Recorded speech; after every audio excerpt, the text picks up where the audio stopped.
ukusuka ku1 kuya ku10 ekuthembekeni onakho nasekuphilisaneni kahle nabantu ungazipha abantu ukusuka ku1 kuya ku10?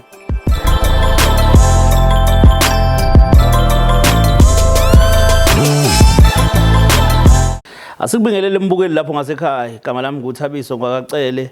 Uqumba amaqumba nalaqumba iselesele lentaba bukhoma ngaphansi kwechannel enkulukazi esiyibiza ngokuthi Uhlanga Media, siyinhlanganisela ne18 and above media. Sikubingelela yonke indawo la kufinyelela khona lo mbukiso bhanyabhanya. Sikubingelela ngaphansi kohlelo iHwhy Mina, ebantwini bebonke kungani ukhethile ukuthi lobu buhlungu ubuzwise mina. Namhlanje sinolunye uTalatiya, sinolunye futhi uTavatava esiya ke sizobheka ukuthi mhlambe singalungisa kanjani. Bakhona lapha bathi basibhalela noma ukhona othe wasibhalela othi ke na cha ngicela ningisize lapha, ngifisa ukuthi ke ningixhumanise nomnakwethu khona engisafisa sithi ukulungisa naye sibone ukuthi mhlambe siyakwazi ukuphuma nesixazululo noma siqhubeka nobutha. Ake sihambe sohlala phansi sibone ukuthi ngabe khamba kanjani. Xebu asiphinde sikubingelele futhi imbukeli lapho ngasekhaya. Sibingelele nakwena ma. Yebo. Ninjani? Siyaphila njani? Siyaphila. Mhlamba ke sibonge nje ukuhlonipha ukuthi udele zonke izinto zakho. Namhlanje isonto ngicabanga ukuthi abantu abaningi basuke beya ngasemasontweni kodwa siyabonga ukuthi ukwazi ukusondela. Ngifisa ukuthi ngaphambi kokuthi siqale ukuxoxa mhlambe utshela ababukeli emakhaya ukuthi uma bani. Angibingelela ababukeli. Yeah. NginguMangcongo oganele kwaMbatha.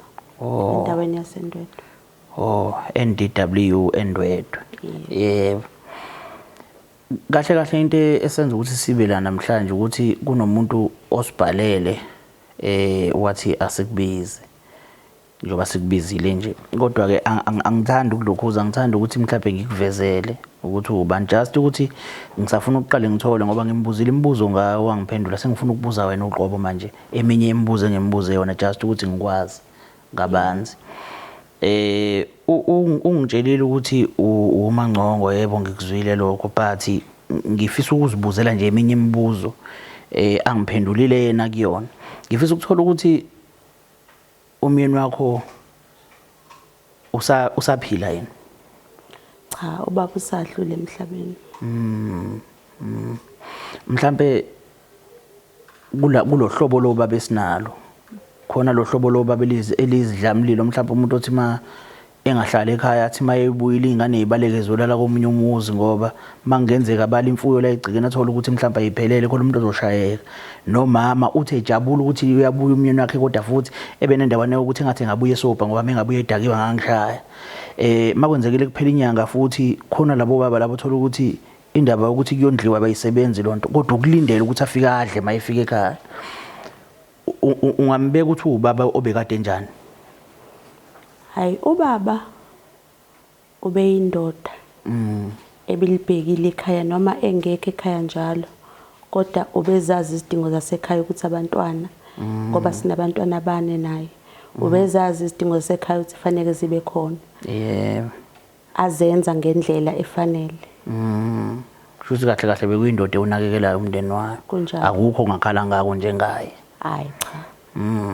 Okay. Kuwena njengomkakhe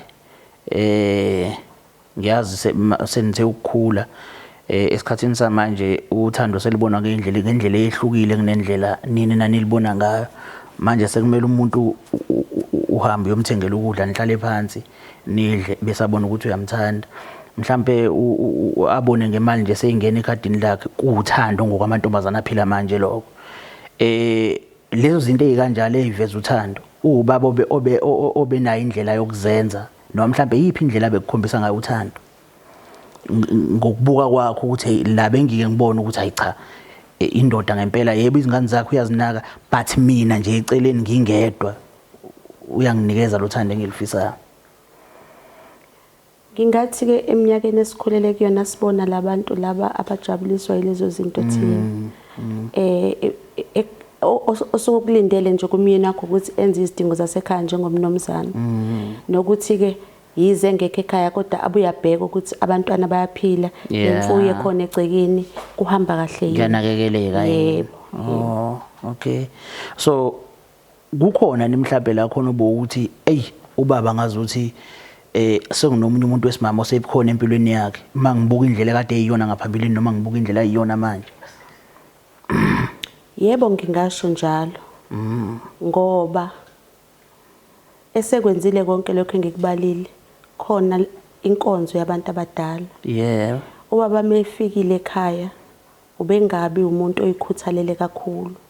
Kanti phela mina ngisuke ngikade ngihleli ngilindile. Ngiyingitshe ukuthi ubaba mefikile kuzojabula abantwana kujabule nami. Kodwa kungabi njalo. Bese kuthi nginganaki-ke kangako ngoba nami ngumuntu oyitohozelayo kodwa nje uyabona uyalindela ukuthi makufika ubaba nizojabula nonke ekhaya. Nawe khona la odohoza khona? Yebo. Wenzani nama? Ngiwuthisha. Oh, okay. Uthe ingane zingaphi zo4? Yebo abantwana bawu4. Ayish. Ukuthi kunento engithi ngizama ukuyibheka kakhulukazi ngoba khona engikuzwile ukuthi umuntu oke wabuye wangaba khona ekhaya. Ngazi izizathu mhlawumbe zokungaboni ngasolinye nomyeni wakho. Ngifisa nje uqala lapho mhlawumbe ukuthi yini le eyasayenza ukuthi uma kuukuthi ngempela lokho kuyiqiniso mhlawumbe ake ngiqale ngibuza ukuthi kuyiqiniso nokuthi uke wangaba khona. Yebo kuyiqiniso. Yini inkinga? Ngingathi ubaba uke walalela abantu. Kuye kwaba namahlebezi angisola ngokungayiphathi kahle. Ukuthi khona umuntu enginobudlelwane mina naye yize ayingelona iqiniso kodwa ubaba wabambelela kuona. Wakuxosha nje ngehesho ukuthi hamba? Yebo impela wathi mayihlanganisa angiyazi indlela ayitshele ngayo angazi umuntu wamtshela ukuthi umthembe kangakanani kodwa kwafinyelela la kufanele impela ngiphume ekhaya lami ngihambe shiya abantwana. Ingane yithini zazihambisana nako konke lokho noma? Zazingahambisani nako kodwa ngababonisa abantwana ukuthi ikhaya labo leli kumele behlalele ekhayeni labo mhlambe ngelinye ilanga isimo siyolunga phakathi kwami nobaba wabo ngibuyele ekhaya. Yebo. Ubuye esaphila noma ubuye ngasekho emzini wakho? Ngibuye ngasekho. Ngibuye ngasekho umyeni wami. Abasemzini wakho bebekholwa yini ukuthi ngempela lento wayenza uma kuukuthi namhlanje wakwazi ukuthi ubuyele emzini wakho kodwa bebekhona bebelazi iqiniso lokuthi umnikazi womuzi wayethe hamba? Abasemzini wami angifuni ukudlala ngabo bamile nami. Kwadla ukuthi phela igazi elikhulumayo kodwa nje bamile nami akaze kufika isimo la ngibona ukuthi bangisola ukuthi ngikwenzile lokho kodwa ke ngiyakholela ukuthi mhlambe kwakufanele bahloniphe igazi labo ukudlula mina. Ngagcina ngihamba njalo kodwa nje akukho kube ngikwazi ukubona. Uma ngabe sekuxosha waxosha mhlambe nanishadile umshado omhlophe nomshado wesiZulu noma? Sasishada umshado omhlophe. Yebo. OwesiZulu?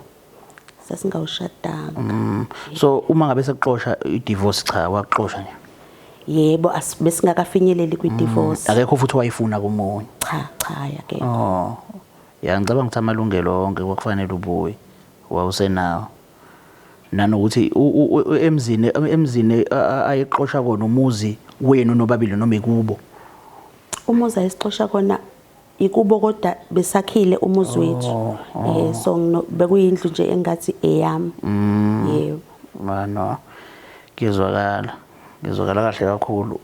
Kunomuntu ke la osibhalele kodwa ke ngaphambi kokuthi sithole ukuthi ubani ngifisa ukuthola ukuthi ngoba naye usazofika ngifisa ukuthola ukuthi ukusukela kwani kuyakuthena ungazipha abani kwezokuthembeka nje kuthembekeni nasekuphileni kahle nabantu nasekuzwaneni nje nabantu ophila nabo ungazinika abani kusukela kwani kuyakuthena?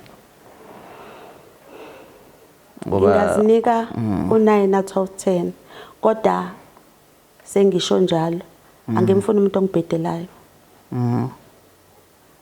Ngiyakuhlonipha mangihlonipha kodwa mawusongibhedela ngiye ngikhombisa ukuthi usuphumile endleleni engiyilindele njengomuntu. Okay. Kodwa makukhulunywa ngokuthembeka 9 out of 10. 9 out of 10. Okay. Lento ngenza ukuthi ngikukholwe mawuthi le ndaba yokuthi wenza ukungathembeki mhlawumbe khona umuntu wakwathandana naye ongenzeka ukuthi ngempela ayikho. Cha ayikho. Bayakukholwa basemzini wakho ukuthi ayikho ngempela?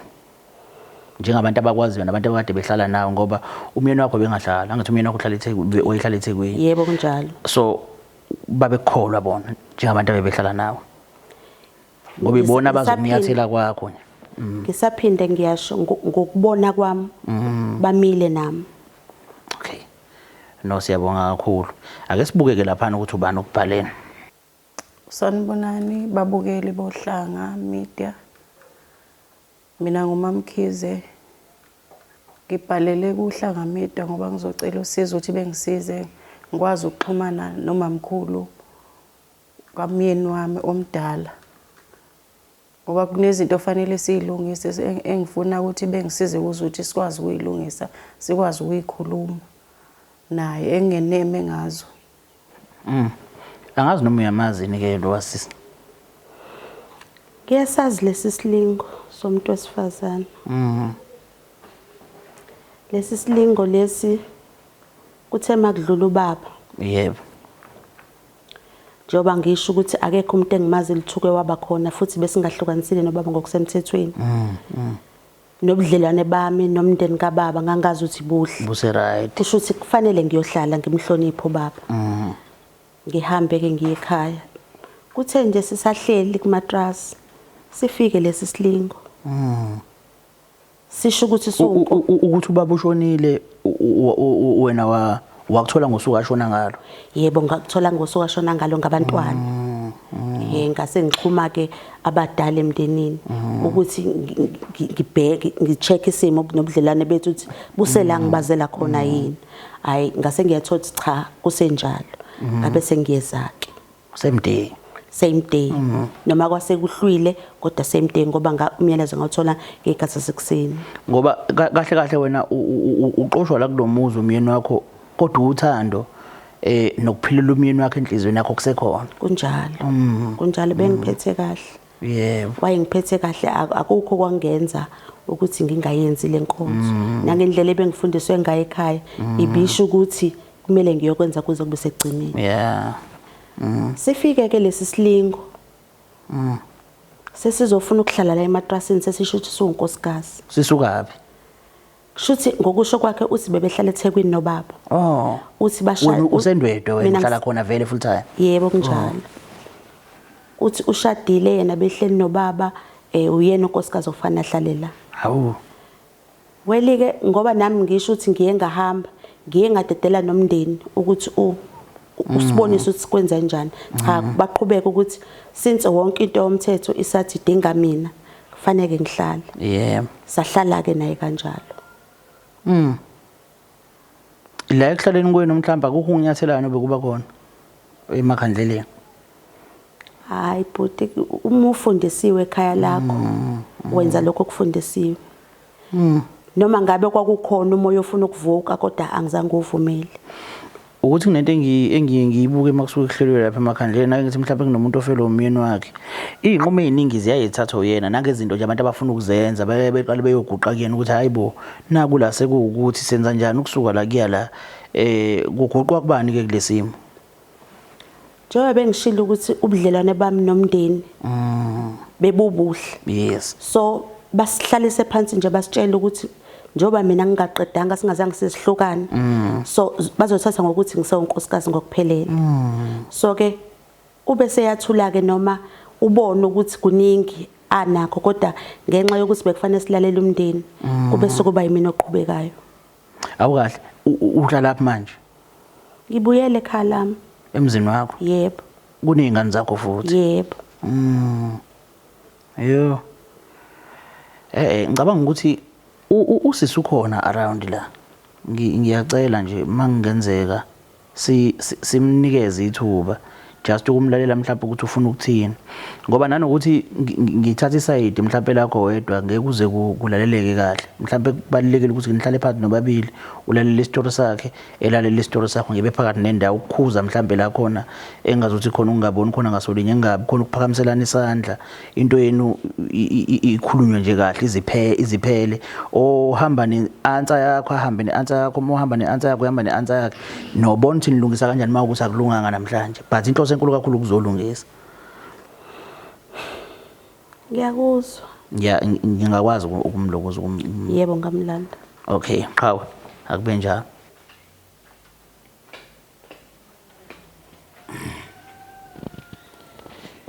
Ninjani ma? Hayi siyaphila. Ngoba sowushilo lapha kwi video angazi noma uyena noma lo obothe masicelele. Yebo yena. Yebo ngicela mhlambe usichazele mama ukuthi yini inkinga ngoba ugcina ungayidalulanga lapha evidweni. Just ukuchaza nje ukuthi into esibeka la njengamanje bofisa ukukhuluma noma. Hayi bengifisa ukuthi ke ngikhulume nomama.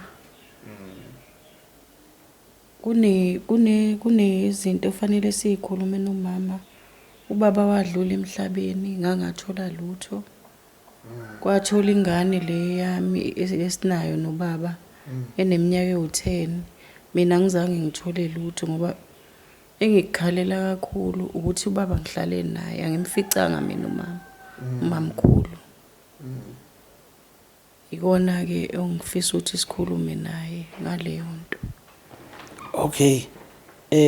Kahle ubabambatha wena kahle boyini uyintombi uyini naye? Hayi ubabambatha besishado umshado wesiZulu.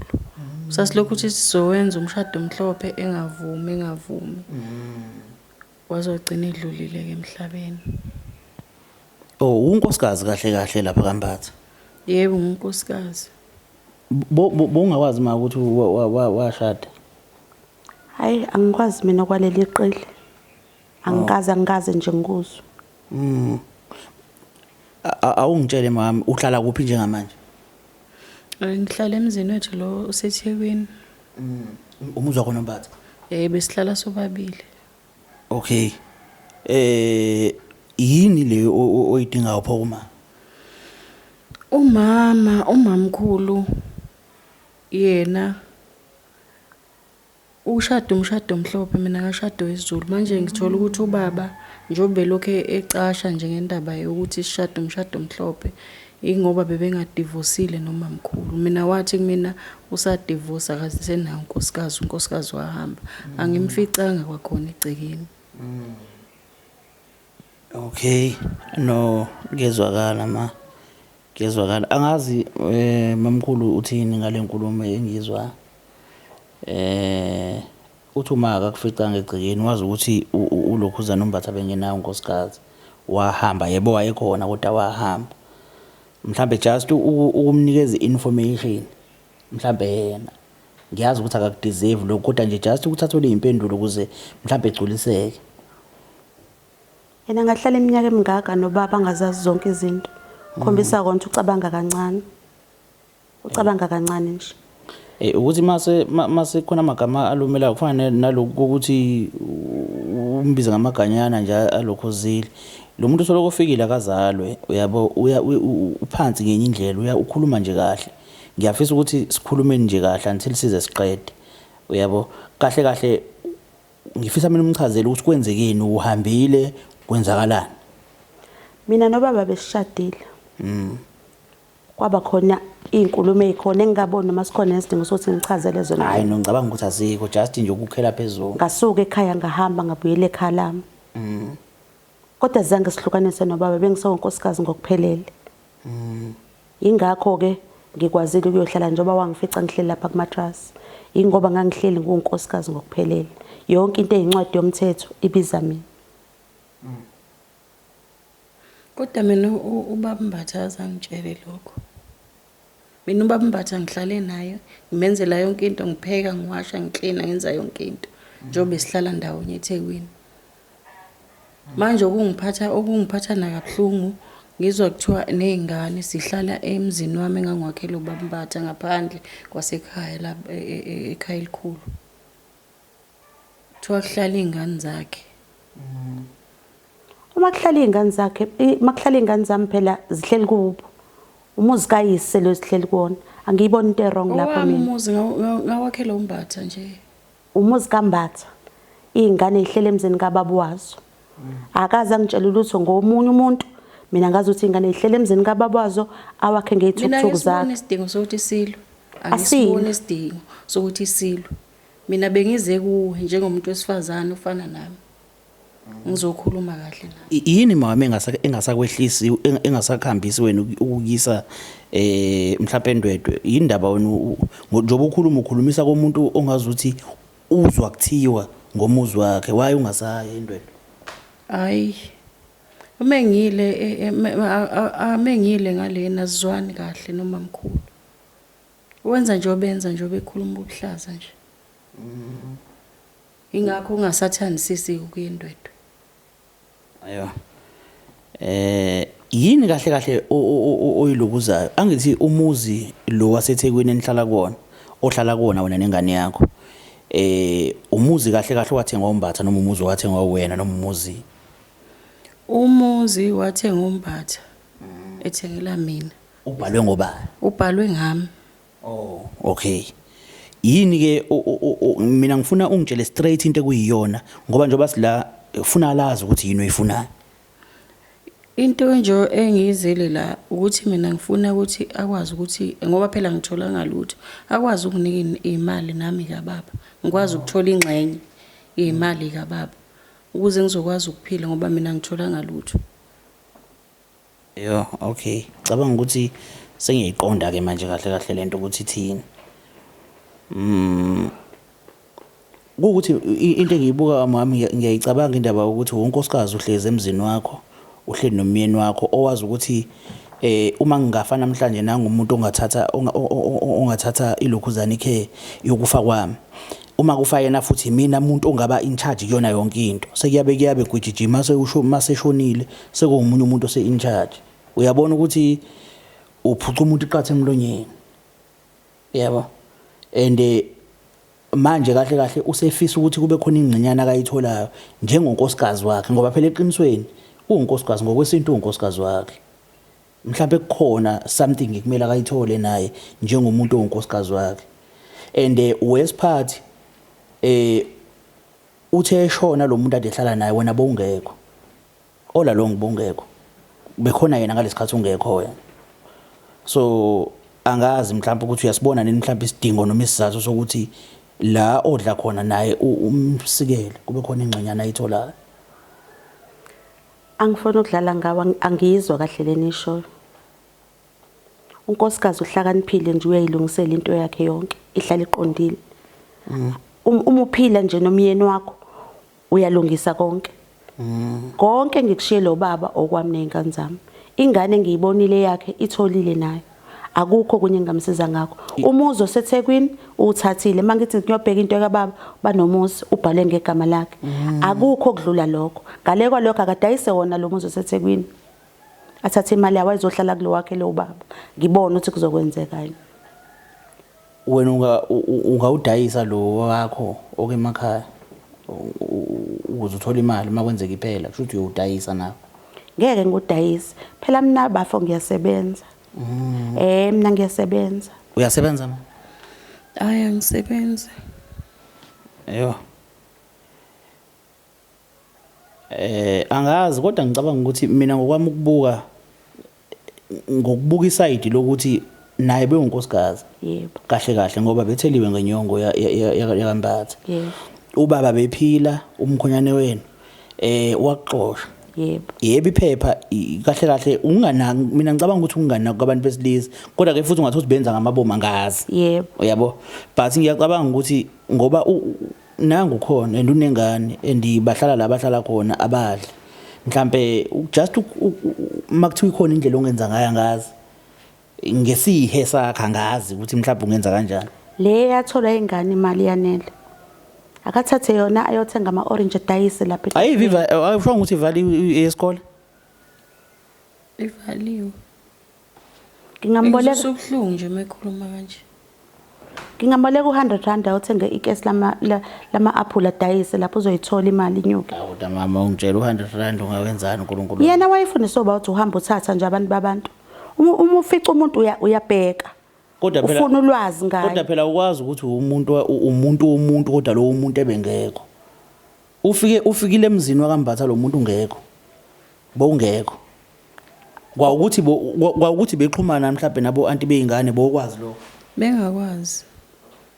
Ngiqala ukuzwa. Ngiqala manje nje ukuzwa ukuthi ubexhumana nabo. Angikwazi. Ngeke. Ayike Nxesi. Kodwa nje mina bekubhalwe mina nabantwana bami kuzoba kwami akukho kuzoshintsha. Yeah. Bona lolwazi mhlawumbe le mali noma isamba esingatholakala makufa umyeni wakho ngolwazi lwakho mhlawumbe naye mhlawumbe roughly.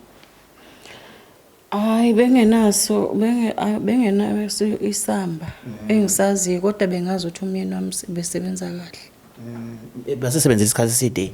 Hayi besesebenza isikhathi eside la besebenza khona busuphelile u25 years. Hayi ngeke mama. Indlu yaseThekwini yanele. Akadayise yona uzothola imali eningi ngabe uyohlala kulomuzi awukhulumela yothi uhleli izingane. Zihleli izingane ngoba akekho yena. Usazibona mhlawumbe uye emakhaya ma? Hey angisaziboni mina ngemakhaya angisaziboni nje ngemakhaya. Okubhlungu nje ungiphatha kabi angazi ukuthi ingane zophila ngani. Noma ufuna ngiqale phansi ngihambe ngiyofuna umsebenzi ngoba akayimisele nje.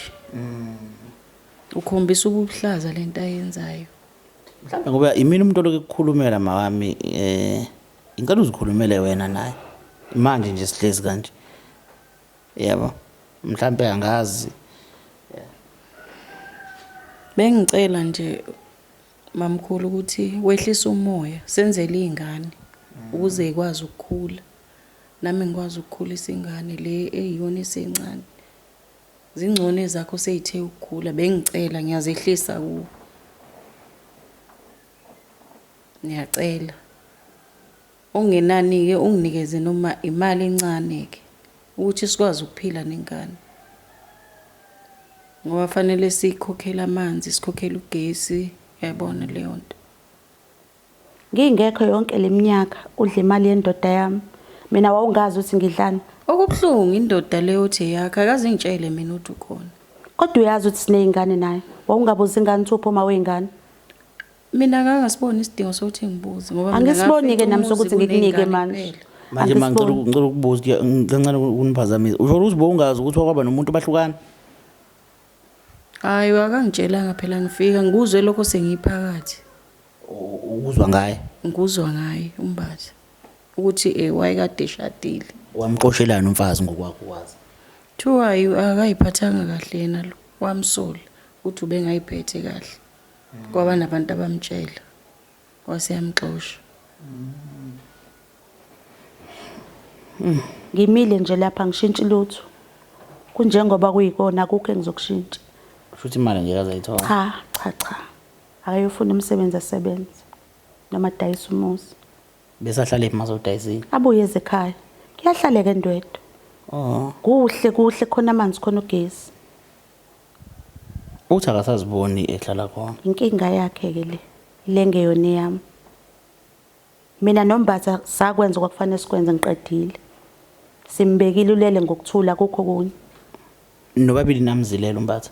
Wamzilela ma? Yebo ngamzilela. Nawe mama wamzilela? Yebo ngamzilela ngoba kwakufanele. Angithi uyabona ukuthi ukumzilela kwakhe njoba wazi la khona kambatha kuveza ngokusobala ukuthi akasiyi intombi umfazi. Ngiyezwa nisho. Mina engikusho ukuthi angihlangene nezimali. Angikhiphi lutho mina. Enginakho enengakuthola okwami nabantwana bami. Ayi ngathi thanda ukuthi ibenzima mama. Angazi ukuthi kuthini ukubona kwakho ma ngoba ukhuluma phambi kwethu sobabili. And nama nginayo indlela ukuthi ngingamshintsha ngendlela akacabanga ngayo nendlela athethathe ngakhona isinqumo. Okwami ngicabanga ukuthi ukulalela kakushoyo mhlambe umuntu akwazi ukuthi aqhubeke nempilo. Angazi ukuthi uthini umbono wakho kusuka manje kuya phambili ukuthi mhlambe iphi indlela yokuphila iphi indlela mhlambe uma mhlambe azoyisebenzisa ukuqhubeka ephambili. Hayi into engiyicabangayo mina ngicabanga ukuthi ngidayise lo muzo olendwedwe lo wami ngawukhela umbathi. Egcekeni lasekhaya usuyadayisa wena. Owamphela. Noma ngabe owakho. ngawakhe lo myeni wami noma ngabe wakho kodwa ngeke udayise egcekeni. ngizodayisa phela uzobona ubiza mina lo Hayi, wamuzi kulungile. uhlela ingane zakho Kulungile makuyokusiza Ngizowudayisa. kulungile. kuze ngikwazi phela nami ukuphila ngoba ngeke ngikwazi ukudayisa osethekwini ngeke ngikwazi okusho ukuthi mangingathiwa mhlawumbe kuyenzeka nje ubudayisa ebese umamkhulu uyawuthenga nakhona futhi njengebhaya ungayithatha yakhe imali. angeke ngikwazi ehlule ukunginika Eh, umyeni wami ehlule ukunginika ngoba yena enephepha ngeke ngikwazi Angithi uma uzobe udayisa ukuthi uma udayisela ukuthi uyawudayisa. udinga imali wena, thatha imali uye kumuntu. angifuni nje uthenge uyena Kodwa uyazi ukuthi angithi mhlawumbe kukhona umuntu ongaqhamuka eceleni na uthenge uthola ukuthi mhlawumbe wazana naye awubazi bonke abantu abazana naye. Uyabona ukuthi iziningi indlela zokuthi ubuyele ngakuyena kuyefana. ungathi engizwisa ekhuluma kabuhlungu phambi kwakho engizwisa ubuhlungu ngoba ungizwisa ubuhlungu ukuthi angicishe imali yomyeni wami ngoba yena enephepha mina ngashada umshado wesiZulu And ikhona into akayikhulumile umala mangimbuza ukuthi uba uthi uyintombi iphila nobaba eThekwini ebeyayiphila nomyeni wakhe eThekwini intombi. Akakwazi njengomuntu ongumfazi. You understand? So kodwa ke mawuchaza ukuthi nashada ayikho into esingayiphikisa kuyikona. Uyabona? Angazi mhlawumbe lapho umbukeli ngasekhaya ma ukuthi into kanje ilekelelwe ithiweni. Ningabhala ama comment lapho nisitshele mhlawumbe nisadvise ukuthi kungalekeleleka kanjani la kumele kulekeleleke khona. But uma ngicabanga ukuthi umile emazweni akhe angazi manje noma Ngimile angijiki. Okay. Angiboni ukuthi kukhona okunye sisengakukhuluma manje. hayi akusekho esingakhuluma ngaphandle kokuthi nje ngimile ekuthenini umuzi usemakhaya ngizodayisa Okay. Sibonga kakhulu ithuba mbukeli lapho ngasekhaya. Nangokuzayo niqhubeke nibukele iHwayi mina. Ayikho into esingayenza manje ukwamukela nje isimo. Siqhubeke nempilo. Asibonge. Khona le sisho lesesithi induku enhle igawule ezizweni. Inhle leyanto leyana mawilalela futhi ukuthi ma ufuna ukuba nomuntu nje wakho kumele umthole endaweni ekude kakhulu kunala wena ozalelwe khona wakhulela khona.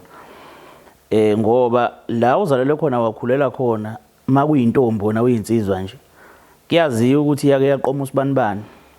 Kuyaziwa ukuthi umfana owalala nawo oqala wayikhipha emntombini usibanibani. Ubaba enganayo yokuqala usibanibani ukhona khona la endaweni bonke labantu bakhona khona la endaweni. Qhamuke wena uzoyishada. Uthi uhamba nawo nje ibihlangana nobaba wengane la endleleni, uthi uhamba nawo khona la endleleni sihlangana neso la lokuqala. Ekuyinto ejivaza umoya kuwena njengomfana leyo. Kodwa makuyintombi yakude kunezinto eziningi ongazazi ngayo.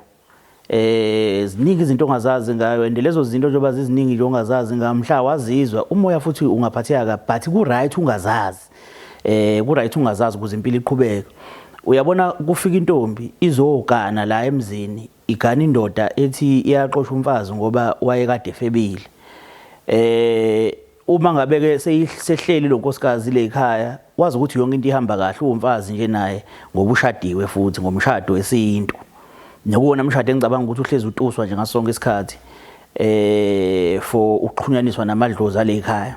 Sekuyabe sekuthiwa awu lo muntu futhi mase eshonile sekuthiwa hayi unkosikazi wakhe engamdivosile sekubuya unkosikazi wakhe.